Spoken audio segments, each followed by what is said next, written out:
Sasa karibu kwenye awamu ya kwanza ni kufahamisha taarifa ambazo zinazidi kuchipuka kutoka maeneo mbalimbali humu nchini. Gavana wa Nyamira Amos Nyaribo anatarajiwa kufika katika bunge la kaunti hiyo kujitetea kuhusiana na hoja ya kutimuliwa afisini.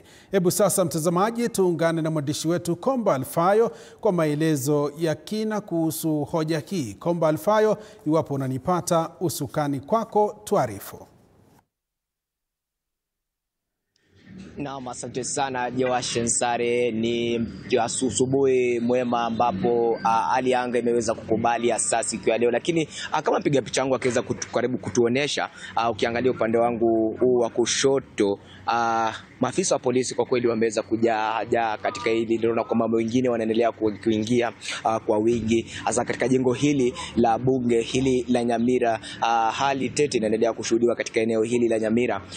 Wakati siku hii ya leo Gavana Amos Nyaribo anatarajiwa kuweza kufika katika majengo haya ya bunge hili la Nyamira ili kuweza kuhakikisha kwamba yeye mwenyewe anajitetea, kwa sababu wakati baada ya mswada huu, baada ya hoja hii ya kumbandua Gavana Amos Nyaribo kuweza kuletwa katika bunge hili wiki iliyopita siku ya Jumatatu, katika kikao maalum wanasema ambacho kilikuwa kimeletwa na mwakilishi wadi yule wa eneo lile la Bonyamatuta ambaye ni Julius Matwere. Kumbuka kwamba hoja hii ya kuweza kumbanua Gavana Amos Nyaribo ililetwa na tukiangalia kwa sasa, mpiga picha wangu akiweza kutuonesha upande wa nyuma ni mawakili wa Gavana Amos Nyaribo wanaendelea kuingia katika jengo hili la bunge la Nyamira. Wakati wa sasa ukiangalia kwamba anaingia na mawakili wake ambao wameweza kufika wakati huu wa sasa ili kuhakikisha kwamba wanamwakilisha kupitia yale baadhi ya ile matuma ambazo ameweza kuwekewa Gavana Nyaribo. Ni mawakili wake ambao wanaingia wakati huu. Kumbuka kwamba baadhi ya tuma ambazo au miongoni mwa tuma hizo ni madai ya kushiriki kile kinachoitwa kuwa bunge mashinani ambalo linafanya vikao kinyume na sheria.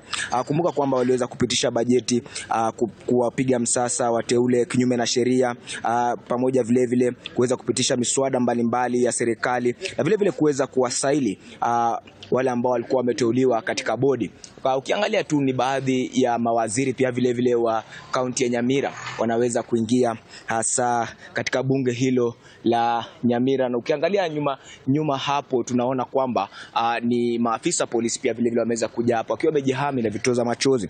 Na ukiangalia katika hoja hii ya kuweza kumbandua ile ya utumizi mbaya wa ofisi, tunaona kwamba hoja ile ya kuweza kutumia ushawishi wake kama gavana ili kuweza kuhakikisha kwamba Godfrey Kiriago anapata ajira na Imelda Nyaberi.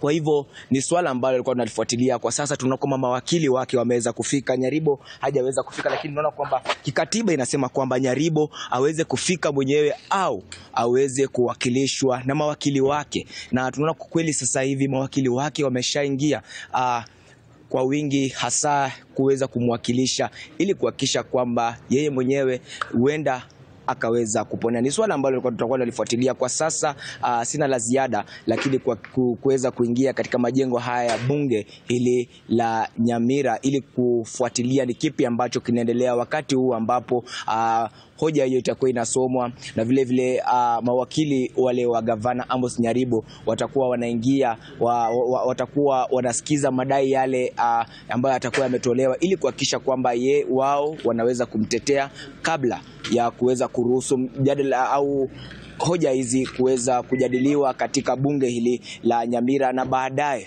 iwapo kama ni leo kura zitapigwa au zitaweza kuahirishwa hadi siku nyingine. Lakini kikubwa zaidi ni kwamba kwa sasa kila ambacho kinatarajiwa kuendelea ni kwamba mawakili wa Gavana Amos Nyaribo tayari washafika katika bunge hili la Nyamira, na watakuwa wanahakikisha kwamba wao wanaweza kumtetea Gavana Nyaribo kwa madai hayo mawili: utumizi mbaya wa ofisi na ukiukaji wa katiba. Ndio hayo tu kwa sasa, lakini kumbuka kwamba hali bado ni tete katika bunge hili. Uwepo wa maafisa wengi wa polisi unazidi kushuhudiwa hasa katika jengo hili la bunge ya Nyamira, huku amani kiendelea kushuhudiwa licha tu kuna baadhi ya watu ambao wameweza kufika katika majengo majengo haya, lakini maafisa wa polisi wanaendelea kushika doria kwa hali ili kuhakikisha kwamba hakuna vurugu ambayo inashuhudiwa katika majengo haya ya bunge ya Nyamira. Sina la ziada ila, lakini nitakuwa na kutaarifu katika taarifa zetu za baadaye kipi ambacho kitakuwa kinajiri katika majengo haya ya bunge hili la Nyamira. Sina la ziada ila kurejesha usukani kwako studioni, langu jina ni Kombo Alfayo kutoka jengo hili la bunge ya Nyamira. Na shukran sana Kombo Alfayo ukitujia kutoka kaunti ya Nyamira ukifuatilia hoja ya kumtimua afisini gavana Amos Nyaribo. Mtazamaji, ni taarifa ambayo tutakuwa tunafuatilia na tutakujuza kadri muda unavyozidi kusonga.